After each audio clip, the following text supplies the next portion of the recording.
இன்னைக்கு நாட்டுல வேலைகள் உருவாகிட்டு இருக்கா இல்லையா?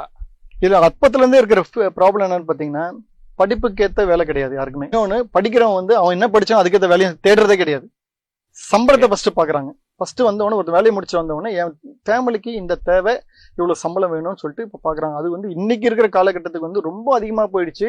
இப்போ இந்த ஸ்விக்கி, சொமோட்டோ இவங்கெல்லாம் வந்துட்டாங்க. இந்த ஆன்லைன் டெலிவரி பீப்புள் இவங்கெல்லாம் வந்ததுக்கு அப்புறம் அவங்களோட மினிமம் சேலரி லெவல்ன்றது 25,000 30,000 போயிடுச்சு. ஸோ இன்னைக்கு இண்டஸ்ட்ரி லெவல்ல போய் பாத்தீங்கன்னா மினிமம் சேலரி என்னன்னு பாத்தீங்கன்னா ஒரு 11,000 12,000 ரூபாய் தான் கொடுக்குறாங்க. 11,000 12,000 ரூபாய்.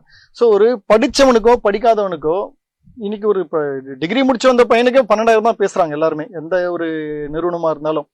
அப்ப என்ன பாக்குறாங்க, என் ஃபேமிலி வந்து கஷ்டப்படுறாங்க, நான் வந்து இந்த 12,000 சம்பளத்துக்கு போறதா, இப்ப இம்மிடியா ஃபேமிலியில ப்ராப்ளம் இருக்கு, இந்த 25,000 ஸ்விக்கி சொமோட்டோக்கு போறதா அப்படின்னும் போதும் ஆப்ஷன் 1 வந்து அவனுக்கு வந்து பணம் தான் தேவை, பண தேவை, அது போயிடுறான். இதுக்கு வந்து கவர்மெண்ட் வந்து has to take lot of initiation.